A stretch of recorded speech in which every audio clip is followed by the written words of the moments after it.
Welcome back to another episode of Quarantined Coaches. As you can tell, I have been promoted to Bristol, Connecticut. So thank you to all of you who have been watching this year and promoting this series. We are in Maryland with Coach Matt Swope. How are you, sir? Good, tremendous. Just hanging in there like you are. Yeah, trying to, right? Kids running crazy around your house as well?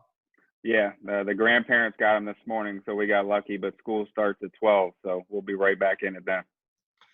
You were nominated as, let me make sure I get this right, Leukemia and Lymphoma Society's Man of the Year in 2010. And I know that you've helped raise over $100,000 for the Kids vs. Cancer Foundation. Can you tell me a little bit about what that is, how you got involved, and what are you doing there? Yeah, well, it all kind of stemmed from my sister died when she was in her 30s of a rare blood cancer called myeloma, which is in that family. So I just started naturally after she passed away of doing some small fundraisers with friends, trying to get involved in the cause, because those that don't know, that little money that you raise can go a long way with some people who don't have health insurance for medications and just daily treatments and little things like that. So over time, it just kind of evolved a little bit because the Leukemia and Lymphoma Society do these big balls and all that stuff. And just kind of got into it like that. And, once we got back with the team, when I came on in 2012, I wanted to make it more centered around kids because I just think that everybody, when they see a kid with cancer, just pulls at your heart, a little bit. So we got with Kids vs. Cancer, whose founder was a baseball guy from North Carolina, Chase. And we just been kind of doing stuff with them ever since. And now I sit on their board. And it's a way not only for me to raise money and bring awareness, but to get the kids outside of themselves. And I think that's important sometimes when athletes, what makes them good is they're so driven and one track minded. But if you can get them outside themselves a little bit, it's only going to help them. So it's a long-standing thing I've been doing, and we'll continue to do. Wow, that is amazing. And I don't know how to transition into baseball off that question, but I'll just go for it. You were a director of ops and then transitioned into the assistant coach role. Two vastly different jobs. Why did you make the switch, and what was the biggest adjustment for you when you did that? Well, I was older when I got back in the game, so I played pro baseball for a while and kind of bounced around in the business world a little bit, and finally just made the decision where I was like, hey, I need to get back in the game at any cost. I don't care what it takes. Had a call with Eric Bakich, when he was the coach at Maryland. He was going to go to Michigan, had some talks possibly going with him, but he was nice enough to call Coach Sheff for me. Had an interview with Coach Sheff. He kept me on, and that was great. So, but my goal with that specifically was, being a little bit older, getting into the game, is I wanted to know the ins and outs of what a head coach does. And this was the closest role I could be with that. So whether that's budgets or fundraising or all the little nuances, scheduling, all the little nuances that you need to know behind the scenes first, I was able to accomplish. And thank God, Coach Sheff, with my ties with Maryland over the years, just kind of literally let me do my thing. And that was invaluable, because I think, I was more prepared right out of the gate of being a head coach, which is eventually something that I'd like to do. The coaching part, I think, is just kind of easier, the recruiting landscape and that type of stuff. But it's stuff that maybe a first-time head coach that has never been exposed to, even with some of the politics, is super important to be successful. Well, letting you do your own thing worked out well. It seemed like last year in the recruiting class. It was the 2020 class, right? That was your best recruiting class in history at Maryland? Technically 19, because they came in the fall of 19. Okay. Yeah. Well, what'd you do different that year? Were you looking for something different in your players that you were out there recruiting? Did you guys get new facilities that allowed you to get good? Like, what happened there that made that a special year in recruiting? Yeah, I'm going to say nothing. Here's the answer that I'm going to give you, is that we didn't get hit by the draft. I think with a team like us, in 2018, we lost our two top players. Decker and Herman were both two of the top outfielders on the entire East Coast, and they signed professional contracts. When recruiting has gotten so early, which is ridiculous, that if you get hit in the draft and they sign late in July and August, you're done. You can't bring in two outfielders at that point to make up for that talent. So that was a huge blow for us. I think what people don't talk about is how important financial aid is. At a school like Maryland, when I first got here, we had great financial aid. And when we had those good years, we got multiple guys in the big leagues right now that were on financial aid, need-based financial aid. Now it comes from the state, and we don't have financial aid. It's very minimal. So maybe what a UVA would give would be triple or quadruple that we could give to somebody right now. So when we're trying to recruit in the urban areas, whether it be New York City or Baltimore or stuff like that, that plays a huge role in supplementing the guys that you lose to the draft. So I know that's kind of a long-winded answer, and it's into the details about people have no idea about financial aid. But this year's class just got to school, to be honest with you. All the kids that were drafted out of high school came. We've had them in the pipeline for a while. We knew this was going to be the most talented class we've ever had. And next year with 20, we're going to be in the same situation with Sabacal and Santos, who both could be first-round right-handed pitchers out of New York. So, when you're good, I know the good schools kind of deal with this a lot. We just, hopefully we can get some financial aid to supplement that a little bit and keep moving forward. Yeah, I mean, people need to understand the business side of it if they want to be successful in recruiting. Like the bottom line is that there is a bottom line. There is a certain amount of scholarships that you have to give out, and you are trying to maximize the recruiting budget that you have. Just, for lack of, I guess, better analogy, it's a salary cap, and No doubt. You're trying to get LeBron, Wade, and Bosch all in that salary cap. So getting made helps. How random is recruiting? Do you just show up at Lake Point, start looking around for good players? No, I mean, these days, like you said, nothing's random. I mean, the internet is undefeated. It's just it's too much out there. So, these days, the system is what it is. I'm not going to totally bag on it, but the recruiting, something's got to change with the ages. I mean, we're talking about 23s and 24s right now, and seeing guys commit, and didn't even play high school this year. They're not even in school right now. And the system is broken to me. It's too early. The kids aren't mature enough. They can't be present in what they're doing at school. So to me, I'm not a huge fan of it. So, but it's definitely not random. You end up, going to Georgia. If our footprint is, from Maryland all the way up the Northeast, even to Connecticut, we get a lot of guys past New York. I'm essentially going to Georgia to watch the teams that you already have relationships with on the East Coast. Now, what we do like, it does put them all in one place at one time so you can evaluate them all. That does help, don't get me wrong. But, sometimes when you're in Georgia, I don't know if you've ever been there, you're at a game at 8, and then my other game's an hour and a half away. So yeah, terrible. And then you got to come right back to the field that you were at. No doubt. So, I don't know if it would be something that they could do regionally, but then that may be competitive balance. But in any event, most of the time we have relationships with guys, and you're not really missing on any guys based off like either your relationships with the organizations or stuff that's online. How much is the random factor though play in, if that makes any sense? Like, how often do you just run into a guy at the ball field while you're looking at somebody else, and he ends up being a dude that eventually makes it onto your roster? Well, we've had a few instances. The one that comes to mind the most is Kevin Smith. So Kevin Smith, a guy that's in the minor league system right now, is really good. I'll never forget the call. His dad called me the night before camp, and we didn't know who he was, and basically said, "Hey, is this going to be worth it, us driving all the way down from upstate New York and to attend this camp? And do you guys really ever sign people out of camps?" And I gave him a story that, that's the only reason I signed at Maryland. And I was from PG County. I was from the area, but if I didn't go to a winter camp and they didn't see me live with all the coaches there, I would have never got a scholarship offer. So I encouraged them to do it. They came down. We gave him an offer right after camp, and he's one of the best shortstops we've ever had at Maryland. So I think it's few and far between, but I still think in some areas probably where they're less populated, or they're, a guy that still plays Legion, or still maybe to a community team that he's kind of tied to and doesn't have the money to kind of go around with all these showcase teams, you'll find some guys. But Again, it's not really like it used to be at all.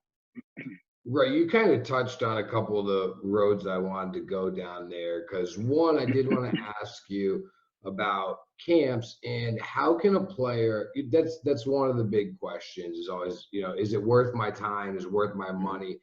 Am I even good enough? Does the school have a need? Those kinds of things before a camp. So let's just say a 2022 or 2023, whatever. Let's just say a kid wants to know if going to camp is makes sense for him. How can they figure that out ahead of time?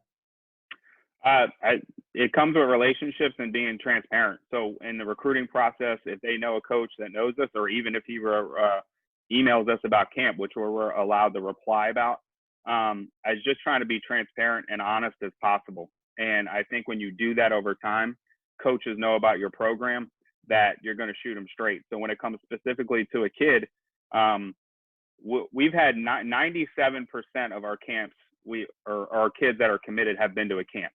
So we do camps completely different. They're not a money maker to us. We try to target guys that either we're recruiting or that we haven't seen or we don't know about. And we do things that's not just type the showcase camp where you're running 60s and doing all this stuff that everybody's doing today. We're giving campus tours. We're trying to do stuff, show them how the weight room works, all this different stuff to make it informative because we can't do unofficial visits anymore. So we do camps completely differently. We almost view that kind of, I can't say it like as the unofficial visit, but Well, that's what you're a lot trying, of coaches say yeah, at this point. Like that is you're, by the rules, that's your yeah, way of being able yeah, to get them on campus and show them around campus. correct. So we do go through the due diligence of the entire camp and all that, but we try to make it, excuse me, more of an experience per se, than just getting the numbers and the masses in. So we work hard on the front end, trying to target specific people. But if a kid does want to come, we've had plenty of times where a kid has signed up to camp and we either signed him or followed him after that. Right. But your suggestion, and not just for your, for Maryland, but your suggestion to a kid would be just to do as the previous story you told us, reach out to the coach ahead of time and just ask that question. And Here's what I was here. My advice to every kid would be to do your due diligence. I don't even think recruits that are the top flight recruits do their due diligence. What I mean is, you have so much access on PBR and Perfect Game. Go look at who signed in those classes. Go look how many guys do they have at your position. What is their tradition? How large are their classes? Like if kids aren't doing that, they're doing themselves a disservice. So that's my recommendation: is every kid should have 5 schools that are realistic to them, from the lowest tier point to a D2, possibly D3, and to their D1 dream school. And they should have 4 or 5 in between there. And they should do their research on them academically and athletically. And they should study their classes, because that in itself is going to give you an answer on, hey, I want to play here and this could be your dream school. But the chances of, even if you're better than that person, like you said earlier, it's like a salary cap. It doesn't always work like that. Just because we have players in Maryland that are good doesn't mean that we can add them every single year and stack them on top of each other. That's not how it works. So that's a great point. I mean, the advice is kids need to do it on their own. They're not always just going to be recruited and coveted and given this and that. They have to seek out kind of what may be a good fit for them. no doubt. I was on a podcast like last week or something. And when it was all said and done, like the realization I came to is that recruiting is easier for kids today than ever before. Like there's more resources out there for them to learn. And obviously social media, like they have to do it, and Yeah. I'm glad you said it because that's the whole point of this is for you guys to say it instead of us saying it or me saying it. Well, yeah, I Yeah. mean, have you ever looked at Maryland's roster and seen what that third baseman who they just recruited was doing at your age? Because you can go look these days, right? Was Yeah. was he an All-American high schooler? Then are you an All-American high schooler? Because Yeah. that's how you figure it out. Um, Yeah. Players are getting recruited, even committed now before they hit puberty, right? It's insane. I Mm-hmm. can't get an answer on this one. What is it about a 14 or 15-year-old? Like, what can you see that would make you confident in saying, yeah, let's take this kid now before he, even matures as a human being? I mean, it's all projection, man. I mean, that's what it is. And the only reason we're all doing it is because everybody else is doing it. You know what I mean? So I hate it. It's something needs to change. It's not right. Talking to a 14-year-old, I mean, when I was going to DeMatha as a freshman, I was trying to figure out what tie I was going to wear for the day to make sure, you know what I mean, to find my class. Like, Right. you know, we're having 4, 5, 6, 7 hours a week, phone calls with these guys on that class, you know, trying to give them homework assignments and learn about them. But it's awful. I mean, it's just something's got to change, in my opinion, you know. And I think if you really just call a spade, when they took the unofficial visits out for us, you know, we used to bring in kids, and every single person on our staff would be in those meetings. We would take them through a presentation, show them about who we are, get to know the kid, get to know the parents, really delve into a lot of little things. And now we can't do that anymore either. So to me, the blue bloods just literally, it made it even easier for them, because now kids are getting handcuffed, where if we are allowing them to make decisions still this early, but they can't go to the school and be fully exposed to the coaching staff and what could be presented, we're doing them a disservice. So here you have the so-called blue bloods, or the power schools, just able to offer kids without really having to do anything. And you'd be surprised how many kids are committing to places and haven't even been there. Right. And so if we're trying to serve the student athlete and do what's best for them, is that really in their best interest? I mean, especially when they're 4 years away from attending your school. So, you know, I wish they would go to maybe the lacrosse rule, or maybe move it back a little bit, because everybody does it just because everybody else is doing it. Why is it? I truly don't know. Why is it set up this way? Because not one coach I've ever talked to agrees with the way it's set up. I don't know. I mean, that's probably a different question for the NCAA. Like I've, you know, if we could be a fly on the wall in those meetings and knows what's actually being discussed or said, or why, you know, a lot of times, I mean, I'm not privy to that, so I'm not just going to put words in their mouth, but, you know, maybe they don't quite understand the timeline, you know, maybe they don't quite understand the recruiting landscape of a coach when he's out in Georgia for 3 straight weeks. You know what I mean? Maybe they just don't understand it. So, or don't think it's happening. So when you start to see right now, I see 2024s, kids that are in 8th grade committing, it's got to make people's heads scratch a little bit. And Right. to me, there's just got to be a better way. And I think it would be much better for the parity for everyone if people just waited, like, because the parity is there now, because kids that are popping as juniors and seniors, you know, 2nd tier, 3rd tier schools are getting those guys now, and it's leveling out the playing field, you know? So, you know, some schools may say, hey, we like it like that because these guys just look at the guys who are ranked and offer these guys, and we're able to recruit these guys and slip in there and get them. Some may say that. So, Right. I just think as a whole, you know, we can do a better job for the kids, you know, what's best for them, not what's best for the school. You know what I mean? Because if you win, you're not hearing about the kids that are so-called not coming to school or end up at a JUCO. You know, you're not hearing about that because they continue to win. And that doesn't make it okay just because they win. Where are we headed? I mean, are we on our way to seeing 12-year-olds getting offered? Yeah. Yeah, just that simple, huh? I mean, until something's done differently to stop it, like, why? I mean, if the kid's the best there, like, I'm not going to name any school. What's to say they're not just like, okay, well, we'll offer them now.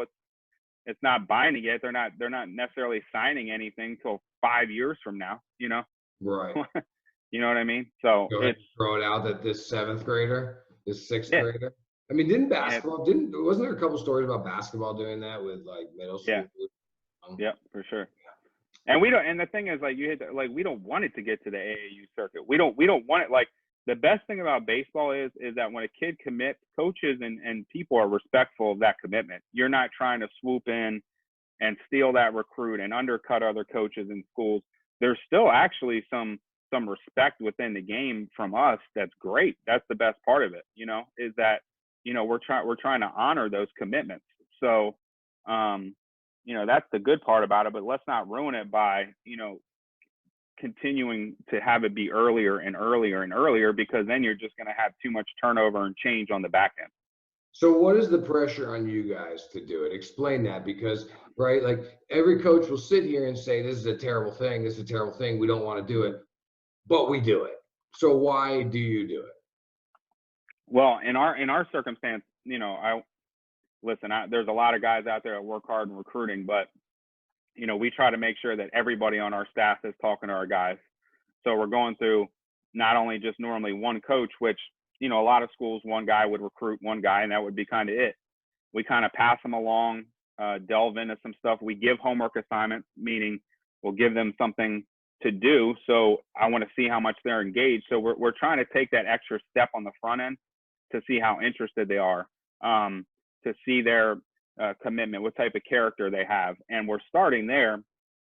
And I would say the cases that we've signed guys early, they've been to camp multiple times. There was some type of connection with the relationship from something. So it's not just because he's ranked the number one player in New Jersey, as a 23, we've offered him. That's not how it works. So we try to do all our homework on the front end to make that kind of ease up on the back end. And then if you look at our classes, that's what I tell kids when we're recruiting them is like, hey man, our classes are small. Like we have 3 position players in 2020, we have 5 in 21, and we have 3 in 22. That's it.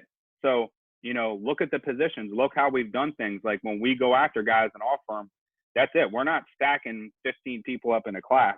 So, I would say that us as a school, we're probably a little bit behind most of the other schools because of what you're talking about. Well, why?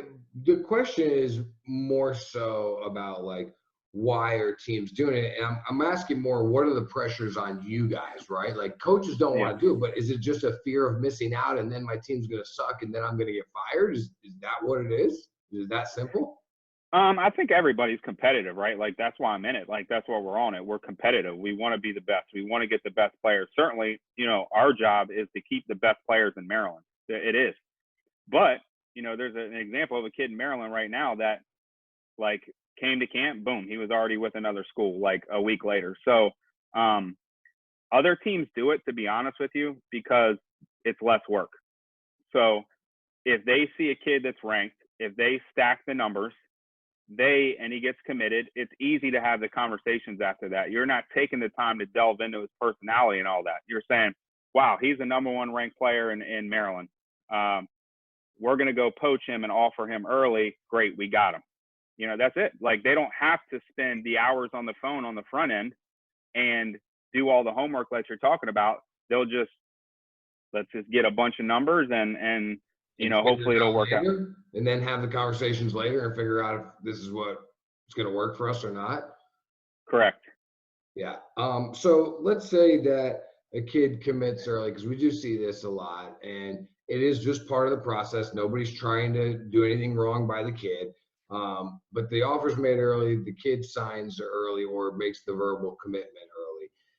And then as they start to go through high school and travel, you start to see it level off, right? They're not going to reach that projection point that maybe a big school signed them up to reach. At what point who's supposed to tell that kid, like, look, man, you're not going to reach that projection point? And when should that happen? Or is this something that families need to take a responsibility in realizing that before worst case scenario happens and they lose that offer? Well, here's that thing. I wish they would do something where if you're going to offer a kid and you're willing to put that out there at 14, you should be held to that. And that's just my opinion. You want to stop all the shenanigans with people getting cut before they get there and all that. You hold them accountable to that offer. So I'm big on this. We don't cut kids. I don't care if they get hurt or whatever. The kid's responsibility is to get into school. So granted, he doesn't have the same standard to get into school. We're helping him. But for example, if he can't get over a 900 SAT and get into school, that's on him. Okay. So that's the conversation. If a kid can't get in school, that's a different conversation. But as far as the athletic ability goes, we don't do that. We don't cut kids. If we've made a commitment to you, I can't sleep at night knowing that I'm going to sign a 14-year-old or get a kid to commit, and then 3 years later he's not good. And not sorry, not going to work out here. I don't know how people do that. It's frustrating to me because I know it happens a lot on the landscape. I know that we're in a roster bind sometimes, and it's hard. But if I guarantee you, dude, if the NCAA or you were bound to what you always offered these kids, things would change. And it's not. It's just like, let's do it, and then we'll see how he is then. And we don't handle our business that way, and I don't think it's right. That's exactly the same thing that, pretty much I heard on the college tour from other Division I coaches that are either high-end mid-majors or Power Five schools. I've heard it from a lot of ACC and SEC coaches saying, go ahead. If you want to offer early, make it a binding contract. And then you live or die with how you roll the dice. If you want to play early, you go ahead and play early or recruit Yep. early. Yep. It seems like such an easy fix. It's confusing. Like you said, it'd be interesting to be a fly on the wall, I guess. Well, a lot of it, man, there's just so many loopholes. You know what I mean? I mean, when you get into social media, when that started, right, it was like, the laws say text message. So I know some school, like, it would be then direct message on Twitter. That's not a text message. And, people will find anything at any time with technology to get around that. You know what I mean? I.e., even a camp, right? That's basically just a 15-minute visit. There's no physical activity going on for a camp, So there's always going to be people that push that and go around that. So, but it's simple enough. If they made it binding or, held you accountable for that, then so be it. The only caveat I'll say that if a kid doesn't progress and he comes on his own and says, listen, I don't see myself playing at this level. I really want to go somewhere. That's different too. That's taking the kid's, feelings into account and probably what's going to be best for you. But if a coach is initiating that after he gave him 45% at 14, then he shouldn't be offering that. And that's kind of my stance on that. Are you guys set up? I say you guys, is the college baseball coaching community, especially at the Division I level, set up to be the bad guys? Yes. I would say for the most part, we've had a few kids decommit over the years. I mean, my 8 years, maybe a few over some things that were small that I didn't expect. But, for the most part, yeah. I mean, it's I would say probably 80-90% of the time it's the institution initiating that conversation, not the other way around. So the argument's always going to be, right, you hear this all the time, that when coaches leave and take other jobs, it's the kids and they both he can pull out so he signs his NLI, and so can a team supposedly. And because they both can do that, that allows the coaches in their mind to kind of say, well, this is okay because it's not really binding yet. He hasn't signed his NLI, morally, I don't think that's right. And, you have a kid that, say he commits as a freshman or sophomore, he's committed for multiple years, buying shirts, engaged, his emotions, everything is tied into that. And then all of a sudden the ripcord happens and boom, he's dealing with adversity and some type of stress level that he probably doesn't deserve to have before he even goes to college. I would just if the system's going to be, there should be some more transparency, right? Like, if I were a college coach, I would be doing the same thing, trying to get the best players as soon as you possibly can. I don't know to what extent I would do that, but I would be doing it. It would be nice to just have a list out there of, okay, who, give me the names or give me the numbers of who's doing what when it comes to recruiting. Just show us the numbers. Just show us the numbers so that when a kid is researching, should I commit early, they can, because everybody says, just like you did, do your research, do your due diligence. But to find who offers 14-year-olds and then pulls the rug out when the kid's 16, you can't find that information anywhere. Well, I think, I'm in the business, right? So where I'm the most, I bleed Maryland, and I don't know if I'll ever leave because I'm the most Maryland-made person possible. But, guys, livelihoods are on the line. They have families. These are their future jobs. They may be employed by some of these schools. So nobody technically wants to be a whistleblower. So that's what makes it hard. You know what I mean? I mean, you're seeing these guys out on the road constantly. You're competing against them. There's a whole bunch of variables that go into that. So hopefully at some point, and I think you can find out if you do math, you can find out research that you're not going to actually maybe get a wiretap on a coach and see who says it constantly or does that. But if you do the math, a lot of times, but you got to take into account the draft, guys can get an idea of that type of stuff. So it's not our job to be a whistleblower when recruits. I want them to come play for me because they want to choose Maryland and have the best 4 years of their life. That's kind of what I focus on, and I leave the other stuff up to other people. What would you say is a common misunderstanding from families when it comes to the recruiting process?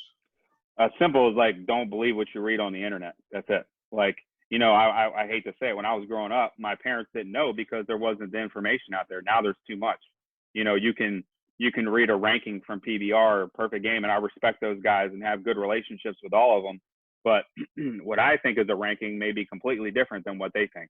And just because parents may read something on the internet, they believe it to be true.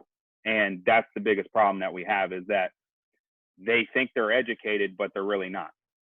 So I think the internet as a whole has put some type of connotation in their mind moving forward, or expectation, I guess is what I'm looking for, the word. And it's not always like that. So I think the problem is a lot of times there's expectations going into college, regardless of what organization they were with, and they're not dealing with adversity or failure or something that's actually real until they're actually in your program. And it's like, oh, you know what? Like, I didn't really realize it was like this. You know what I mean? And I think, again, we're doing them a disservice by just having the rankings and setting things up the way they are, where the parents think they know it all, and it's causing a problem for sure. Coach Swope, excellent stuff, man. I appreciate you coming on, being transparent. It's only going to help the process. The internet is full of crap, and so hopefully this adds a little sugar to it, though. You know, makes it a little better. So thank you for coming on, man. Appreciate you having me, man. Anytime.